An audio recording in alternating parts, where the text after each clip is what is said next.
We're joined by Francis Gannon, Co-Chief Investment Officer at Royce Investment Partners. So, Francis, we have markets in the green again today after we had seen sell-offs a little bit earlier in the week. A lot of folks have told us that we can expect and anticipate choppiness up ahead.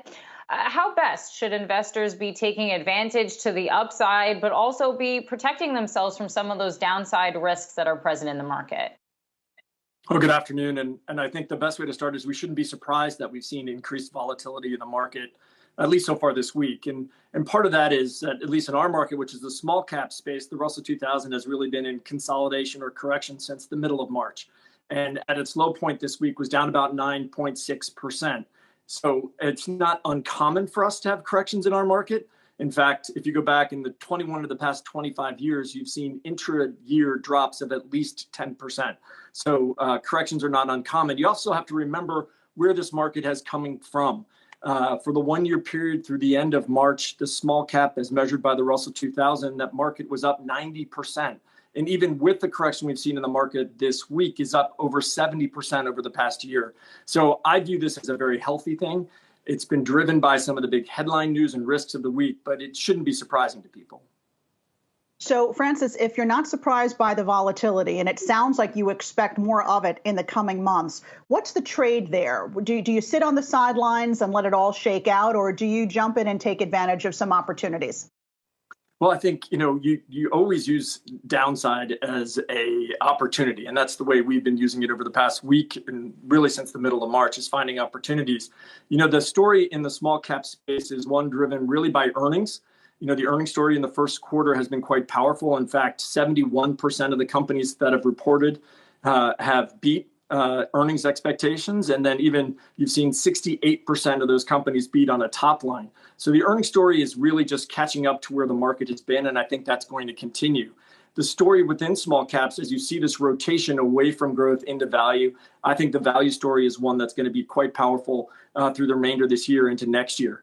One of our studies that we've done is that if you go back over the past 20 years and you've seen nominal GDP growth greater than 5%, which we seem to be on track for at least in the second, third, and possibly fourth quarter of this year, in 68% of the time, you see value outperform growth by about 420 basis points. So we think it's a pretty exciting time to be looking at value within the small cap space and really small caps in general, because they are going to benefit from the economic recovery we're seeing both domestically and globally. I want to pick up on this point about that rotation out of growth, that rotation out of the tech sector. It is one of the biggest gainers today.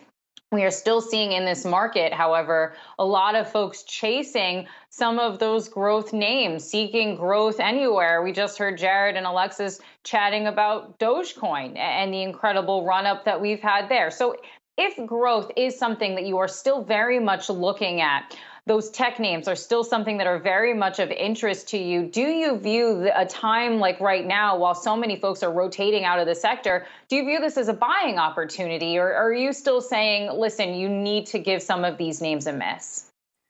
I think you have to remember that growth can be found in many different other sectors of the market. Yes, you can find it in technology.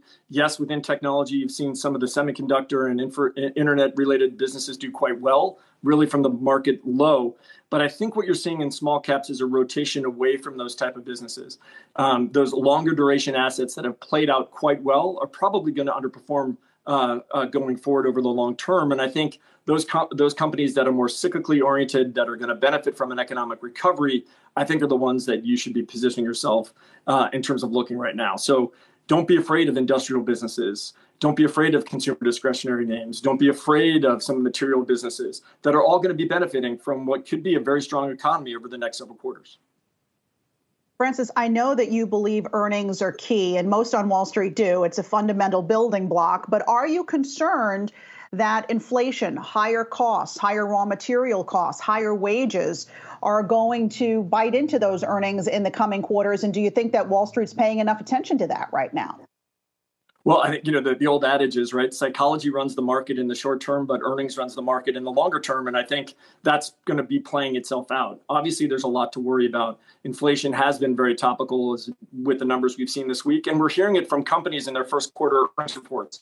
But I can tell you from what we're also hearing is those costs are being passed on to other are being passed on, and that's important. So I think you have to take the inflationary scare we've been worried about and couple it with the strong earnings recovery we're seeing. And I think that still leads to a market that has good potential going into the end of this year and into next year. All right, Francis Gannon, Co-Chief Investment Officer at Royce Investment Partners. Thank you so much for joining us today.